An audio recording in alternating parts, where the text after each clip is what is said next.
నాయమాత్మ ప్రవచనేన లభ్య, బాగా అనర్గళంగా ప్రవచనాదులు చేసినందువల్ల, వ్యాఖ్యానం చేసినందువల్ల ఈ ఆత్మ పొందబడేది కాదు. నా బహునాశ్రుతేన, చాలా కాలం నుంచి వింటున్నాం, శ్రద్ధగా వింటున్నాము అని బాగా విన్న వాళ్ళకు కూడా అది అంటుబట్టేది కాదు. నా బహునాశ్రుతేన యమైవేష వృణతే తేన లభ్య, ఆ తత్వం ఎవరినైతే కోరుతుందో వాళ్ళ ద్వారా పొందబడేది తప్ప చెప్పే వాళ్లకు లేదు, వినే వాళ్లకు లేదు. పుణ్యం మాత్రం వస్తుంది చెప్పినందువల్ల, విన్నందువల్ల. ఎవరైతే ఈ విధంగా తెలుసుకుంటారో అపక్ష రూపంలో పరమాత్మ యొక్క తత్వం ఇలాంటిది, ఆ తత్వమే నాది కూడా అని వేరే వేరేగా విడదీసినందువల్ల, ఏదంటారే ఉల్లిపాయ మీకు తెలుసు కదా ఎట్లుంది ఉల్లిపాయ, ఒక్కొక్క పొర చూస్తే చిట్టి చివరిలో మిగిలేదేంటిది, ఏమీ ఉండదు సామాన్యంగా. అట్లాగే ప్రతిదాన్ని కూడా ఈ విధంగా పుణ్యము, పాపము, శరీరము, ఇంద్రియాలు, మనసు, బుద్ధి, చిత్త, అహంకారము ఏది లేదు లేదు లేదు అని చిట్టు చివరికి ఎవరైతే నిలిచిపోతారో అదే నా యొక్క స్వరూపమని వాస్తవికంగా ఎవరైతే తెలుసుకుంటారో వాళ్ళే నిజమైన కైవల్యమనే ఫలాన్ని పొందుతారు. కైవల్యం అంటే ఏంటిది? 4 రకాలైన మోక్షం లోపల చిట్ట చివరిది కైవల్య పదం. మిగతా 3 మోక్షం 5 రకాలుగా చెప్పబడింది అనుకోండి, మిగతా 4 తిరిగి వస్తారు మళ్ళీ జన్మకి. కానీ 5వ వాడు మళ్ళీ తిరిగి వచ్చే నసపునరావర్తతే మళ్ళీ తిరిగి వచ్చే అవకాశము ఆ శరీరానికి ఉండదు అని ఈ విధంగా పరమాత్మ ఈ 6వ అధ్యాయాన్ని పూర్తి చేశాడు. పరమాత్మనే నమః. తర్వాత 7వ అధ్యాయం 7వ అధ్యాయంలో సరే చెప్పండి. శ్రీరామ ఉవాచ భగవన్యన్మయా పృష్టం తత్తథైవ స్థితం విభో అత్రోత్తరం మయా లబ్ధం త్వత్తో నైవ మహేశ్వర. ఇప్పుడు చెప్పండి, అసలు రాముని ప్రశ్న ఏంటిది? మొట్టమొదటిది మర్చిపోయాం, ఇడ్లీల కింద పడిపోయింది. పరిచ్ఛిన్నమైన శరీరంలో ఈ బ్రహ్మాండాలన్నీ మీలో ఎలా ఉన్నాయని ప్రశ్న వేశాడు. సమాధానం ఏం చెప్పాడు? రామాయణం అంతా చెప్పుకుంటూ వచ్చారు. దేవతందరూ కూడా నా దగ్గరికి వచ్చారు, వాళ్ళ జ్ఞానాన్ని అపహరించాను, ఎవరు నువ్వు అని అడిగారు, అడిగితే నా యొక్క స్వరూపం ఇటువంటిది ఇటువంటిది అనంతా కూడా ఇప్పటిదాకా చెప్పుకుంటూ వచ్చారు. కానీ ఆయన ప్రశ్నకి సమాధానము అనువుగా ఉందా? లేదు. అడిగిందేమో పరిచ్ఛిన్నమైన శరీరంలో ఈ బ్రహ్మాండాలను ఎట్లా అని అడిగితే ఆ రామాయణం అంతా కూడా చెప్పారు కాబట్టి మళ్ళీ రాముడు అడుగుతున్నాడు, ఎన్మయా పృష్టం తథైవ స్థితం విభో. నేను ఏ ప్రశ్న అడిగితే అడిగానో అది అలాగే ఉంది, నాకు సమాధానం ఏమీ రాలేదు. ఎట్లా ఉందంటే ఎవరో ఇంటికి ఏదైనా అడిగేదానికి వెళ్ళారనుకోండి, వాళ్ళ ఇంటి రామాయణం అంతా చెప్పారనుకోండి, నాకు ఇంతమంది కొడుకులు, ఫలానా కొడుకు అక్కడ ఉంటున్నారు, ఈ కోడలు ఇక్కడ ఉంటుంది, వాళ్ళు అది చేస్తున్నారు, వీళ్ళు ఇది చేస్తున్నారు చెప్పి ఇంతే నమ్మ సంగతి అని చెప్పారనుకోండి. కానీ పోయి అడిగిన వీళ్ళ సంగతి ఏం కావాలా? దానికి సమాధానము రాలా. అట్లా రాముడు ఏం అడిగాడు? అడిగిన ప్రశ్న ఒకటైంది, సమాధానము ఇంకొకటైంది. కాబట్టి అత్రోత్తరం మయా లబ్ధం తత్తో నైవ మహేశ్వర. నాకు సమాధానం మాత్రం దొరకల, నేను అడిగిన ప్రశ్నకు సమాధానము దొరకలేదు. ఏమి అడిగాను అని చెప్తున్నాడు. పరిచ్ఛిన్న పరిమాణే దేహే భగవతస్తవ ఉత్పత్తి సర్వభూతానం స్థితిర్వావిలయ కథం సస్వాధికార సంబద్ధాగతం నామ స్థితాసురాః తే సర్వే త్వం కథం దేవ భువనాని చతుర్దశ తత్తః శ్రుత్వాపి దేవాత్ర సందేహో మే మహానభూత్ అప్రత్యాయత చిత్తైస సంశయం చేత్తమరాసి. ఈ 4 శ్లోకాల ద్వారా నేను ప్రశ్న వేశాను. ఏంటిది? పరిచ్ఛిన్నమైన పరిణామం కలిగిన ఈ శరీరం లోపల ఈ సమస్త బ్రహ్మాండాల యొక్క ఉత్పత్తి, సర్వభూతాల యొక్క స్థితి, మళ్ళీ ప్రళయం కూడా ఎలా జరుగుతుంది, తస్వాధికార సంబద్ధ కథం నామ స్థితాసురాః. వాళ్ళ అధికారాలలో ఉండి ఆయా కర్మలంతా కూడా ఇంద్రుడు ఇంద్ర పదవిలో ఉండి ఆ పని చేస్తున్నాడు, అగ్ని పదవిలో ఉండి ఈ పని చేస్తున్నాడు, వాయు యొక్క పదవిలో ఉండి యముడు యొక్క పదిలో ఉండి ఆ స్థితులంతా కూడా నెరవేరుస్తున్నారు కదా. ఎవరికి వాళ్లే అంత నిర్వహిస్తూ ఉంటే అంతా నేనే చేస్తున్నానన్నారు. అదే నాకు అర్థము కాలేదు. తే సర్వేత్వం కథం, ఆ దేవతలందరూ కూడా మీరే ఎలా అయి ఉన్నారు? ఎందుకంటే ఎవరికి వాళ్ళే ఆయా పనులు నిర్వహిస్తుంటే వాళ్ళందరూ కూడా నేను చెప్తే నాకేం అర్థము కావడం లేదు. భువాన్ చతుర్దశ 14 భువనాలు కూడా నా యొక్క స్వరూపమే అన్నారు, అది కూడా నాకు అర్థము కాలేదు. తత్తశ్చత్వాపదేవాత, ఇంత పొడుగోత మీరు చెప్పినప్పటికీ నేను విన్నప్పటికీ సందేహమే మహానాభుత్. నా సందేహం అలాగే ఉంది. సందేహం అంటే అర్థం ఏంటిది? దేహం ఉన్నంత వరకు సందేహం ఉంటూనే ఉంటుంది. అందువల్ల సమ్యక్ దేహ సందేహ, అదే ఒక సందేహం. శరీరం నేననేది కూడా కాదనేది కూడా ఒక సందేహం మనకుంది. అట్లాగే నా సందేహానికి సమాధానం అంటూ దొరకలేదు. అందువల్ల అప్రత్యాయిత చిత్తస్య సంశయం చేత్తమరాసి. ప్రత్యయం అంటే జ్ఞానం. అప్రత్యయం అంటే మీరు చెప్పే జ్ఞానం నాకు అర్థం కావడం లేనివల్ల నా సంశయం అలాగే ఉండిపోయింది, అందువల్ల నా సంశయాన్ని తీర్చాలి అనే భావాన్ని మళ్ళీ వెలిపుచ్చాడు.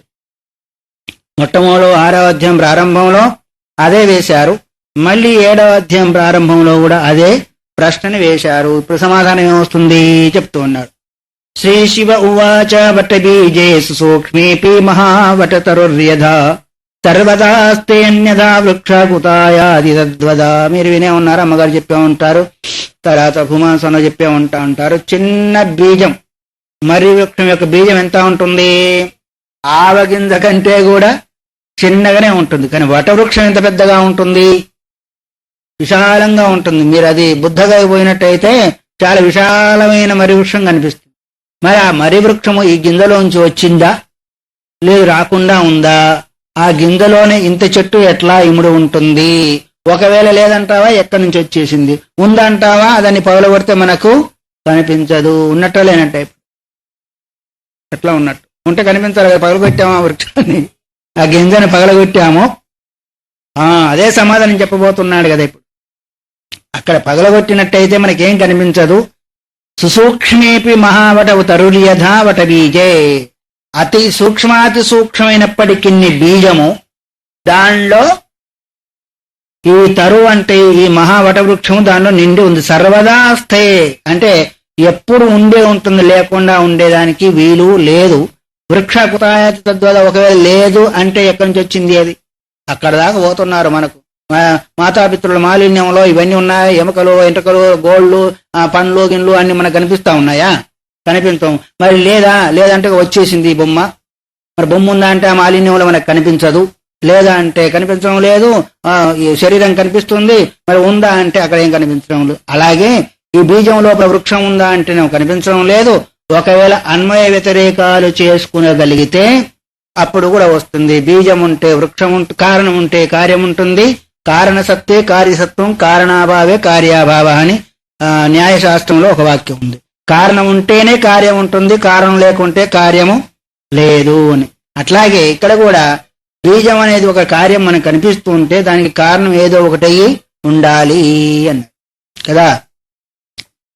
ఉదాహరణకు చెప్పుకోవాలంటే, మీరు పోతూ ఉన్నప్పుడు పెద్ద పందిరి వేసి బాగా అలంకారం చేసి పెట్టారు అని అనుకోండి, ఏమనుకుంటారు? పెళ్లి జరగాలనే ఉంది, ఏదో కార్యం జరగబోతుంది అనుకుంటారు. కానీ పెళ్ళో గిల్లో అని కాదు, ఏదో ఆధ్యాత్మిక కార్యక్రమం జరగకూడదు, ఏదో కార్యక్రమము జరగబోతుంది. చూసింది ఏంటిది? అక్కడ అలంకారం అంతా చూశాము. అనుమాన ప్రమాణం ద్వారా ఏం తెలుసుకున్నాము? ఏదో శుభకార్యమో ఏ కార్యం మొత్తాన్ని జరగబోతుంది. బాగా మేఘావృతం అయిపోయింది, ఇంకా వర్షం పడలేదనుకోండి, మేఘావృతం అయింది, బాగా మూసుకొని వచ్చేసింది. అప్పుడేమంటాము? వర్షం వచ్చేటింది, గబగబ పరిగెత్తా ఉంటాం. చూసింది ఏంటిది? మేఘాన్ని.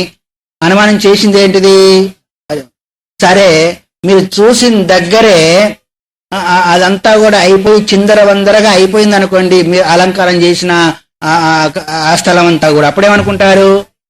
ఇక్కడ కార్యక్రమం ఏదో జరిగి అయిపోయి ఉంటుంది. అంటే కార్యాన్ని చూసి కారణాన్ని పెట్టారు. ఒకసారి కార్యాన్ని చూసి కారణాన్ని అనుమానం చేస్తాము, కారణాన్ని చూసి కార్యాన్ని కూడా అనుమాన ప్రమాణం ద్వారా తెలుసుకుంటాం. మరి ఇక్కడ మనకు కార్యం కనిపిస్తూ ఉంది. ఎక్కడ? మహాపెద్ద వటవృక్షం కనిపిస్తూ ఉంది, బీజము చిన్నగా ఉంది. మరి ఏదో ఒకటి లేకుండా వృక్షం ఉండేదానికి, కారణం లేకుండా ఉండేదానికి అవకాశం లేదు. కాబట్టి దీనిలోనే నిహితమైంది. కాబట్టి కారణంలోనే కార్యం నిహితం ఉంటుంది. అంత పెద్ద వృక్షమే అయినప్పటికీ చిన్న బీజములు ఇముడు ఉన్నట్టుగానే తర్వాత స్థితి లయం అంతా కూడా నాలోనే ఉంటుంది. ఎలా అంటావా? మహాసైంధవ పిండోపి, ఇదంతా మీరు విన్నదేను. పెద్ద ఉప్పుగడ్డ తీసుకున్నాం, నీళ్ళలో పడేసేసాము. వేసిన తర్వాత ఏమైంది? కరిగి అంతటా అయిపోయింది. మళ్ళీ పునఃపాకాదు, దాన్ని ఏం చేసామంటే మళ్ళీ దాన్ని వేడి చేసామనుకోండి, నీళ్ళు అంతా ఎగిరిపోయేట్టుగా మళ్ళీ ఉప్పు వస్తుందా రాదా?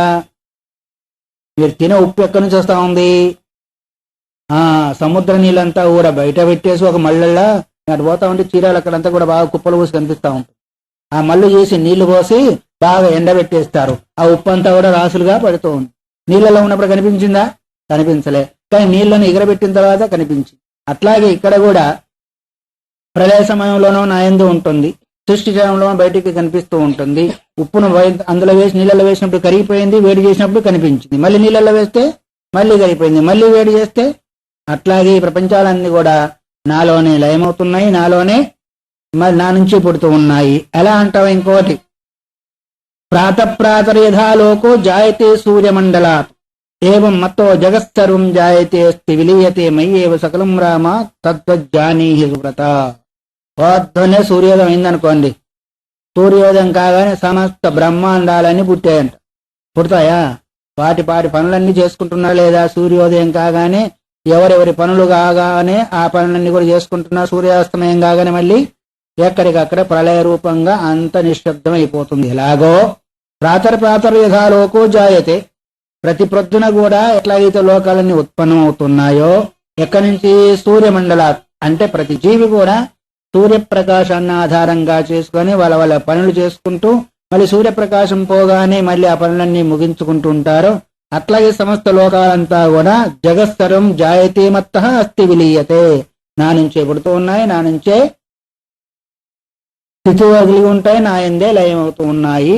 అందువల్ల మయ్యేవ సకలం రామ తద్వజ్జాని, సూర్యుని వల్ల ఎట్లాగైతే సమస్త లోకాల యొక్క కార్యకలాపాలు జరుగుతున్నాయో అట్లాగే నా నుంచి ఇవన్నీ కూడా జరుగుతున్నాయి అని మళ్ళీ సమాధానం చెప్పాడు. ఆయన ప్రశ్నకి మళ్ళీ సమాధానం ఏం చెప్పాడు? 3 ఉపమానాలు చెప్పాడు. ఒకటేమో వటబీజము, రెండేదేమో ఉప్పుగాళ్ళు, మూడవది ఏంటిది? సూర్యుని యొక్క ఉపమానం చెప్పారు. అయినా మళ్ళీ రామునికి సమాధానం తీరలే. కథితేపి మహాదాభాగ దిగ్గడస్యేదాదిశి నివర్తతే భ్రమో నైవ తద్వన్మమ కరోమి కిం. ఓ మహానుభావ, మీరు ఆ విధంగా సమాధానం చెప్పినప్పటికీ దిగ్గడస్యేదాదిశి, మహారణ్యంలో ఉన్నవాడికి ఏ దిక్కు ఎలా ఎటు ఉందో అనేది వాళ్లకు గుర్తు రాదో, అట్లాగే నాకు కూడా మీరు చెప్పినందువల్ల భ్రమ తొలగడం లేదు. ఎందుకని మీరు చిన్నగా ఇన్ని బ్రహ్మాండాలు ఎట్లా ఉంటాయని అనుకోవాలా?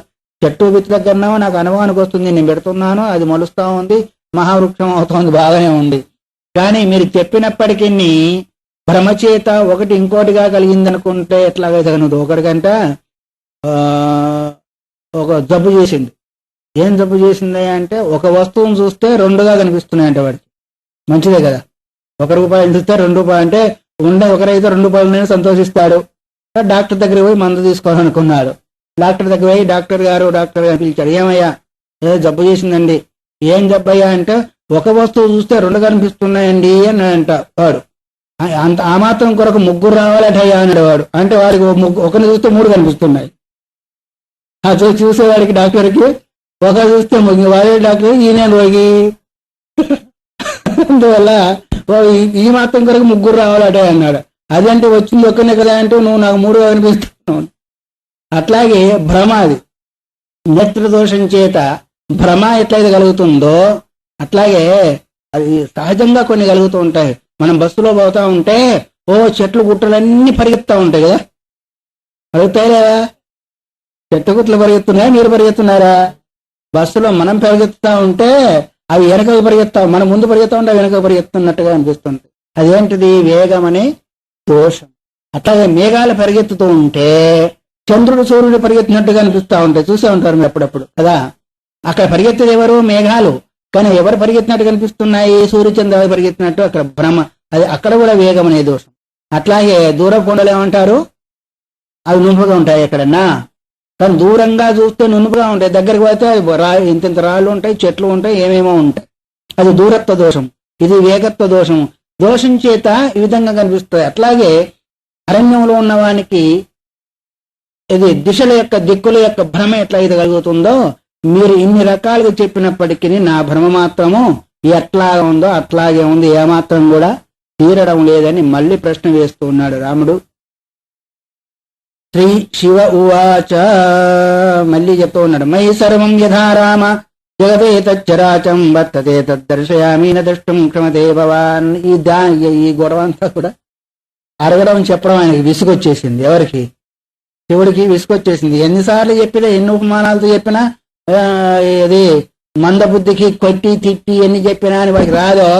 ఒక శ్లోకం కంఠస్థం చేయాలంటే, ఒక పాదం కంఠస్థం చేయాలంటే వాడు కొన్ని రోజులు పడుతుంది. ఇంట్లో ఎన్నిసార్లు కొట్టినా వాడికి రాదు. ఇంకేం చేస్తాడో తల్లిలో తండ్రి పోరని కర్మ అని అలా పడేస్తాడు లేదా? ఇక ఎట్లాగో ఆయన సమాధాన పరచాల. ఇక్కడ విశేషం ఏంది అంటే, ఒక సందేహం కలిగినప్పుడు తీర్చగలిగి ఉండి తీర్చకపోతే వక్తది దోషం. అందుకొరకే ఈ రకంగానైనా ఆ రకంగానే ఎన్ని రకాలుగా చెప్పి చూశారు. విభూతినంతా కూడా చెప్పి చూసినారు, 2-3 ఉపమాలతో చెప్పి చూసారు, అప్పటికి కూడా కాలేదు. ఇంకేం చేయాలి? ఆఖరికి ఎట్లాగా ఉందో తెలియచేయాలంటే ఇంకొక ఉపాయం కావాలి. మై సర్వం యథా రామ జగదీతరాచరం, ఈ చరిత్ర జగత్తంతా కూడా నాలోనే ఎట్లా ఉందో తద్దర్శయామి నదృష్టం క్షమతే భవాన్, అది చూపిస్తాను కానీ నీవు చూడగలిగిన శక్తి కలిగిన వాడివి కాదు. అనేనైవ సచక్షుత దివ్యం దదామి తే చక్షు పశ్చమే యోగమేశ్వరం భగవద్గీత. అర్జునుడికి ఏమన్నాడు అక్కడ? ఈ చక్షు ద్వారా నువ్వు చూడలేవు, దివ్యం దదామి తే చక్షు పశ్చమే యోగం ఐశ్వర్యం, యోగ సంబంధమైన ఈశ్వర సంబంధమైన ఐశ్వర్య విభూతి సంబంధమైన ఆ రూపాన్ని చూడాలంటే దివ్యం దదామి తే చక్షు. దివ్య రూపాన్ని చూడాలంటే దివ్య చక్షువు కావాలా? సూక్ష్మ రూపాన్ని చూడాలంటే మనము భూతత్వం ఎట్లాగైతే పెట్టుకోవాల్సి ఉంటుందో, అతి సూక్ష్మ వస్తువుకు ఆ సూక్ష్మ దర్శనం ఎట్లాగైతే కావాలో అది దివ్యమైన రూపం కాబట్టి దివ్యమైన చక్షువే కావాలి. స్థూలమైన చక్షువు చూడలేదు. అట్లాగే ఇక్కడ కూడా దివ్యం చక్షు ప్రదాస్యామి తుభ్యం దశరాత్మజ, నాలో ఎట్లా ఉందో ఆ రూపాన్ని నీవు చూడాలంటే చూడలేవు కాబట్టి ఇక్కడ కూడా ఏమంటున్నాడు? దివ్యం చక్షు ప్రదాస్యామి, నీకు దివ్య చక్షువును ఇస్తున్నాను రామ, అందువల్ల చూడవలసింది. అక్కడేమో అర్జునుడు ఏమన్నాడు? విభూతినంతా కూడా చెప్పిన తర్వాత ఆయనకు సందేహం కలిగి ఐశ్వర్యంతో కూడుకున్న మీ రూపం ఏదైతే ఉందో నేను చూడాలనుకుంటున్నానని ప్రాధేయపడ్డాడు. ఎవరు? అర్జునుడు భగవద్గీతలో. ఇక్కడేమో ఈయన అడగక ముందే వచ్చేసిస్తాను, ఎందుకంటే తన పని కదా, ఎందుకని మెడగబడ్డ పాము కరవక మానదని సందేహం తీర్చాల. రాముడేం విశ్వరూపం చూపించమని అడగల, అక్కడ అర్జునుడు విశ్వరూపం చూపించు అని అడిగాడు కాబట్టి ఒకవేళ నాకు యోగ్యత ఉన్నట్టయితే నీ దివ్య రూపం చూడాలనుకుంటున్నాను అని అర్జునుడు అడిగాడు. అక్కడి కథకు ఇక్కడి కథకు, అక్కడి ప్రసంగానికి ఇక్కడి ప్రసంగానికి చాలా వ్యత్యాసం ఉంది. అయితే కథ అంతా అదే. ఇక్కడేమో సందేహాన్ని తీర్చే నిమిత్తమై చూపించవలసిన అగత్యం వచ్చేసేసి, అందువలన ఈ కన్నుతో నీవు చూడలేవు, దివ్యమైన రూపం కాబట్టి దివ్య చక్షు ప్రదాస్యామి, నీకు దివ్య చక్షును ఇవ్వబోతున్నాను రామ. తేన పశ్యం భయం త్యక్త్వా మత్తేజో మండలం ధ్రువం. ఇచ్చేదో ఇస్తాం, చూసేదో చూస్తాం, కానీ భయం త్యక్త్వా పశ్యాన్, మనం చూడరాని విషయాన్ని చూసినట్టయితే భయం కలుగుతుందని చెప్పామా లేదా? ఒకే రూపాన్ని చూడరాని విషయం అన్నప్పుడు నాకు గుర్తుకొచ్చేసింది. వ్యాసాశ్రమంలో విమలానంద స్వామి వారు అంతేవాసిగా ఉన్నప్పుడు అవధూత కృష్ణానంద స్వామి ఉండేవారు. ఇక్కడ పాత వాళ్ళకి చాలా మందికి తెలుసు, మొన్నటి దాకా ఉన్నారు. అవధూత కృష్ణానంద స్వామి వారు పడుకున్నారు. మేము ఈ దగ్గరే పడుకోవాలి కదా, స్వామి వారి దగ్గరే పడుకోవాలా. ఆ సద్గురు మందిరంలో పడుకున్నారు, ఆ పక్కలో ఏమన్నామో మేము పడుకున్నాము. పడుకున్న తర్వాత మధ్యరాత్రి కరెంటు పోయింది. తర్వాత ఈయనేమో నిద్రలో ఉన్నారు. ఆ అవధూత కృష్ణానంద స్వామి వారు అవధూత వేషం వేసుకుని వచ్చేసారు. అవధూత వేషం అంటే తెలుసు కదా, గుడ్డ లేకుండా వచ్చేసారు. వచ్చి మధ్యరాత్రి స్వామి స్వామి అని పిలిచారు. పిలిచగానే ఏమో స్వామి సంకూర్చే వరకు అసలు ఉన్నదే నల్లగున్నాడు వ్యక్తి, వేషం అవధూత వేషము, కటికి చీకటి, ఏమనుకోలే అబ్బే దయ్యం అన్నాడు ఒకేసారి స్వాముల వారు. దయ్యాన్ని చూసాము మనం, చూడలే, కానీ చెప్పగా విన్నాము. ఆ వేషము, ఆ ఆకారము వగరు చూసే వరకు అసలు వ్యక్తి నల్ల వ్యక్తి, వేషమేమో గుడ్డలేవు, మధ్యరాత్రి ఆయన ఉన్నదో నిద్ర ముఖంతో, నిద్ర నుంచి లేశారు కదా, అబ్బో దయ్యం అన్నారు ఒకసారి. నిజంగా దయ్యం వచ్చిందా? రాలా. కానీ ఆ భావన ఏదైతే ఉందో చూడక చూసే వరకు ఒక్కసారి భయం కలిగించిందా లేదా? అలాగే ఇక్కడ కూడా మరి చర్మచక్షుల ద్వారా చూసే ప్రపంచానికి ఎన్నో, దివ్యచక్షు ద్వారా చూసే ఆ పరమాత్మ దివ్య తేజమండల రూపమైన దాన్ని దివ్య సూర్య సహస్రస్య భవేద్ దిగబదుత్యత యదిభా సదృశీ సాస్యాద్భాసస్తస్య మహాత్మన. అనేక వేల సూర్యులు ఒక్కసారి ప్రకాశించినందువల్ల పరమా ఎలాంటి తేజస్సు అయితే అసలు సామాన్యంగా ఎండాకాలమో మధ్యాహ్న కాలమో ఒక సూర్యుని యొక్క తేజస్సును చూడాలంటే మన కన్ను మూసుకుపోతూ ఉంటాయి, తుమ్ములు కూడా వస్తూ ఉంటాయి ఒక్కొక్కసారి. మరి అన్ని వేల సూర్యుల యొక్క ప్రకాశం వంటి ప్రకాశం అంటే చూడగలుగుతారా? చూడలేదు. రెండవది భయం కూడా చూడక చూస్తున్నారు కాబట్టి భయం కూడా కలిగేదానికి అవకాశం ఉంటుంది. అందువల్ల ఇక్కడ ఏమంటున్నాడు, తేన భయం త్యక్తా మత్తేయో మండలం ధ్రువం, నా తేజస్సు యొక్క పుంజం ఏదైతే ఉందో భయాన్ని వదిలిపెట్టి చూడవయ్యా. నా చర్మచక్షుష ద్రష్టం చక్షతే మామకం మహత్తైన రూపం ఏదైతే ఉందో ఈ చర్మచక్షుల ద్వారా స్థూల చక్షుల ద్వారా చూసేదానికి అవకాశం లేదు. అందుకొరకే దివ్యమైన రూపాన్ని చూసేదాని కొరకు అక్కడ కృష్ణుడు గాని ఇక్కడ శివుడు గాని ఏం చేశారు, దివ్య చక్షుని ఇచ్చారు. మరి నిర్గుణ నిరాకార రూపమైన ఆ తత్వాన్ని తెలుసుకునే దానికి మనకేం చక్షువు కావాలా, జ్ఞాన చక్షువుడు కావాలా. అది ఎక్కడ దొరుకుతుంది, వంటంలో దొరుకుతుందేమో, గురువు దగ్గర తప్ప ఇంకొక దగ్గర దొరికేది కాదు. అందుకొరకే దృష్టిం జ్ఞానమయం కృత్వ ప్రస్యేద్ బ్రహ్మమయం జగత్తు అని అపరోక్షానుభూతులు శంకర భగవత్పాదులు. దృష్టిం జ్ఞానమయం కృత్వ పశ్చేద్ బ్రహ్మమయం జగత్తు. బ్రహ్మమయంగా మనకు జగత్తు కనిపించాలంటే మన దృష్టి ఏమయం కావాలా, జ్ఞానమయం. మయం అంటే అర్థం ఏంటిది, ప్రాచుర్య మయట్ అని ఒక సూత్రం ఉంది వ్యాకరణంలో. అధిక సంఖ్యను తెలియజేసేదాని కొరకు మయ అనే ప్రత్యయం వాడబడుతుంది. జ్ఞానమయం, అన్నమయం, ఇంకేంటి జనమయం వగర వగర వాడుతుంటాం కదా. అందువరకే జ్ఞానమయం అంటే నీ రూపము జ్ఞాన రూపంగానే ఉండాలి. అజ్ఞానం ఏమాత్రం కూడా రాకపోతే అప్పుడు ఈ ప్రపంచం అంతా కూడా బ్రహ్మమయంగా కనిపిస్తుంది. అందువల్ల అక్కడ దివ్యమైన రూపాన్ని చూసేదాని కొరకు దేవమండలాన్ని చూసేదానికి దివ్యచక్షు ఎట్లా కావాలో అట్లాగే సాధకుడికి జ్ఞానమయ చక్షు అంటే అర్థం ఏంటిది, తదాకారాకార వృత్తితో కూడుకున్న చక్షువు కావాలి. అంటే బ్రహ్మాత్మైక్య జ్ఞాన రూపమైన ఆకారం కలిగిన చక్షు ఎప్పుడైతే కలుగుతుందో అప్పుడు ఆ దివ్యమైన రూపాన్ని మనం కూడా చూసేదేమని అనుభవయోగ్యంగానే చూసేది కాదు. ఇక్కడంటే స్థూల రూపంగా ఉంది కాబట్టి ఒక రకంగా చూస్తున్నాను, కానీ నిర్గుణ నిరాకారమైన తత్వము, సర్వాంతర్యామి తత్వము, సకలానంద రూపమైన తత్వాన్ని మనం చూడలేము. అది అనుభవైక వేద్యమే తప్ప చూసేది కాదు. అయినప్పటికీ జ్ఞానచక్షు ద్వారా గురుదేవుడు ఏం చేస్తున్నాడంటే ఆ తత్వాన్ని అవగాహన చేయించడం మాత్రమే జరుగుతుంది. అందువలన ఇక్కడ మామకం మహః చర్మచక్షుష ద్రష్టం న శక్యతే. నా యొక్క రూపం ఏదైతే ఉందో ఈ చర్మచక్షువు ద్వారా చూడలేదు. ఎందుకంటే చర్మచక్షువు స్థూలము, ప్రపంచము స్థూలం కాబట్టి కనిపిస్తుంది. కానీ ఇప్పుడు చూపబోయే రూపం ఏదైతే ఉందో దివ్యమైన రూపము, దివ్యమైన చక్షువే కావాలి. అందుకని దివ్యం దదామి, దేవతా సంబంధమైన చక్షువుని అక్కడ ఇస్తా అన్నాడు. ఇక్కడ కూడా దివ్యమైన చక్షువునే ఇస్తున్నా అన్నాడు. దివ్యమైన చక్షువునే ఇస్తున్నా. దివ్యం అంటే అర్థమే ద్యోతనా దేవ అని. దివ్యం అంటే అర్థమేమి, ప్రకాశవంతమైన చక్షు అంటే ఆ ప్రకాశాన్ని తట్టుకోగలిగిన ఆ చక్షువు అని దాని విషయం. ఒక్కొక్కసారి కరెంట్ ఎక్కువ వచ్చింది అనుకోండి, బల్బులు ఏమవుతాయి అంటే అర్థమే దాని శక్తిని తట్టుకోరు. అదే ఎక్కువ పవర్ కలిగింది అయితే తట్టుకోగలుగుతాయి. అట్లాగే ఈ ప్రపంచాన్ని పూర్తిగా చూసే అవకాశం కలిగిన చక్షువు కాదు జీవుని యొక్క చక్షువు. కానీ అంత దివ్యమైన తేజోమండలం ప్రభావమయమైన దాన్ని చూడాలంటే అవకాశం లేదు కాబట్టి నేను ఆ చక్షువుని ఇస్తున్నాను. భయాన్ని వదిలిపెట్టి చూడవయ్య. నరేనా నా సురేనాపి తన్మామనుగ్రహం వినా. నరులు గాని దేవతలు గాని నా యొక్క అనుగ్రహం లేకుండా ఆ యొక్క రూపాన్ని చూడలే. ఈ విషయాన్ని 11వ అధ్యాయం చివరిలో కూడా చెప్పాడు. నా వేదైన తపసా నా జ్ఞానైన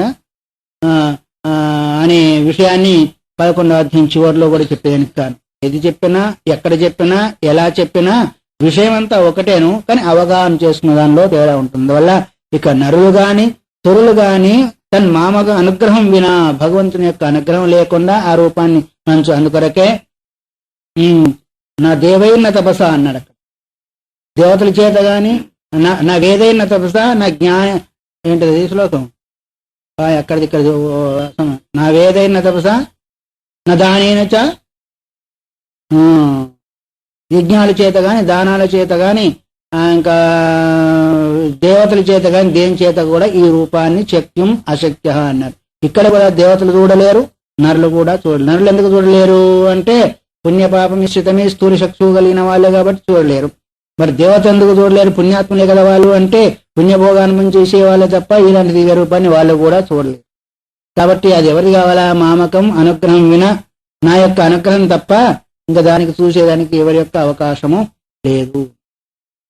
తర్వాత సూతుడు తన యొక్క మాటల్లో చెప్తూ ఉన్నారు. ఇత్యుక్త్వా ప్రయతౌ తస్మై దివ్యం చక్షుర్మహేశ్వరః తదా దర్శయదే తస్మై వక్తం పాతాళ సన్నిభం. ఆ విధంగా చెప్పి పరమేశ్వరుడు దివ్య చక్షునిచ్చారు. ఇచ్చి తన యొక్క వక్త్రం ముఖాన్ని వక్తం అంటే ఇక్కడ వక్తం అంటే పొట్ట అని కూడా వస్తుంది, వక్తం అంటే ముఖాన్ని కూడా అర్థం వస్తుంది. తన యొక్క ముఖములో పాతాళ సన్నిభం, ఆకాశానికి పాతాళానికి ఒక గుహ ఏర్పడిందా అన్నట్టుగా అలాంటి విశాలమైన ముఖము లోపల అదర్శయతే తస్మై పాతాళ సన్నిభం విద్యుత్ కోటి ప్రభం దీప్తం అతిభీమ భయావహం. ఎలా 12 దశావతారాలు ఎత్తాడు కదా, 10 అవతారాలు భగవంతుడు ఎత్తినందువల్ల ఆ దశావతారాల్లో ఏ ఏ పనులంతా కూడా చేశాడు అవన్నీ కూడా కనిపిస్తుంది. దశావతారాల్లో రామావతారం కూడా ఉందా లేదా? ఇప్పుడు రాముడు ఎక్కడున్నాడు? బయట ఉన్నాడు, కానీ ఆ లోపల కూడా కనిపిస్తున్నాడు రాముడు.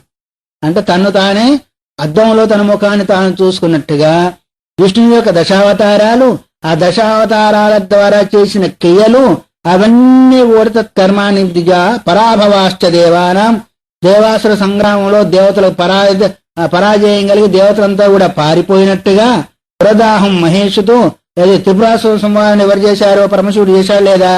అట్లాగే త్రిపురాసుర సంహారం పురదాహం కూడా అందులో కనిపిస్తూ ఉంది.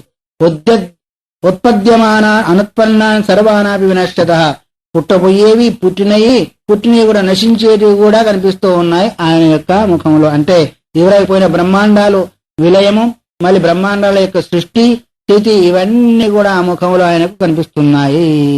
దృష్ట్వా రామో భయావిష్ట ప్రణామ పునః ఉత్పన్న తత్వజ్ఞానోపి బభూవ రఘునందన అధోపనిషదాం తారై స్తుష్టావ శంకరం. అందువల్ల దుష్టారామో భయ ఇవన్నీ చూసిన తర్వాత రామునికి భయం కలిగింది. ఆయన అన్నట్టుగానే భయం కలిగింది. పునః ప్రణామ మాటికి నమస్కారం చేశాడు. చేసి ఉత్పన్న తత్వ జ్ఞానం యథార్థ జ్ఞానం ఇప్పుడు కలిగింది. అంతా చూసిన తర్వాత యథార్థ జ్ఞానం ఇప్పుడు కలిగి బభూవ రఘునందన అధోపనిషదాంసారై స్తుష్టావ, ఉపనిషత్తు సార మంత్రాల చేత భగవాన్ని స్తుతించే. అక్కడ కూడా అర్జునుడు మొత్తం చూసిన తర్వాత భయావిష్టుడై భగవంతుని ఎట్లాగైతే స్తుతి చేశారో ఇక్కడ కాదు కూడదు అని రకరకాలుగా వాదించిన ఆ మహానుభావుడే మొత్తం చూసిన తర్వాత రకరకాల 1 కాదు 2 కాదు రకరకాలుగా చూశాడు కదా. ఆ చూసిందంతా కూడా భయం కల్పించింది కాబట్టి మాటికి నమస్కారం చేసి వేద మంత్రాల చేత ఉపనిషత్ మంత్రాల చేత భగవంతుణ్ణి స్తుతి చేస్తున్నాడు. ఇంకొకసేపు చూడండి తర్వాత ఏమేమి స్తుతి చేస్తాడో, ఎలా స్తుతి చేస్తాడో అదంతా కూడా మనం రేపు విందాం. హరి ఓం తత్సత్. 86వ పేజీ. నిన్నటి వరకు పరమశివుణ్ణి అర్థించినందువల్ల నా ప్రశ్నకు సమాధానం రాలేదు. అడిగిన ప్రశ్న ఒకటిగా ఉంది, సమాధానం ఇంకొకటిగా ఉంది. రోగం ఒకటైతే మందు ఇంకొక రకంగా ఉంది. అందువల్ల దానికి సరిపోదు కదా. ప్రశ్నకు అనురూపమైన సమాధానం రాలేదు కాబట్టి నా సందేహం అలాగైనా ఉంది. మీ ద్వారా సరైన ఉత్తరం సమాధానం రాలేదు అని అన్నప్పుడు నాయన ఈ విధంగా ఎవరైతే తెలుసుకుంటారో వాళ్ళు ఆ పరమాత్మని పొందుతారు లేదా తదైక్యమైపోతారు అనే భావాన్ని వెలువచ్చారు. చివరిగా ఈ అధ్యాయాన్ని పూర్తి చేస్తూ ఏవం మాం తత్వతో వేత్తి యస్తు రామ మహామతే సయేవ నాన్యో లోకేషు కైవల్యం బలమస్మృతే. ఎవరైతే ఈ రకంగా తెలుసుకుంటారో వాళ్లే కైవల్య మోక్షాన్ని పొందుతారు తప్ప ఇతరులు పొందలేరు. ఈ రకంగా ఎవరో ఎట్లా తెలుసుకోవాలా? పరోక్ష రూపంలో కాదు తెలుసుకునేది, అనుభవ రూపంలో అపరోక్ష రూపంలో తానై తెలుసుకునే ఏదైతే ఉందో అలాంటి వాళ్ళే కైవల్య మోక్షాన్ని పొందుతారు. గాని మాలాంటి వాళ్ళ మాదిరిగా చిలుక పలుకులు పలికితే పొందేది లేదు. పుణ్యం మాత్రం వస్తుంది, రాదని కాదు.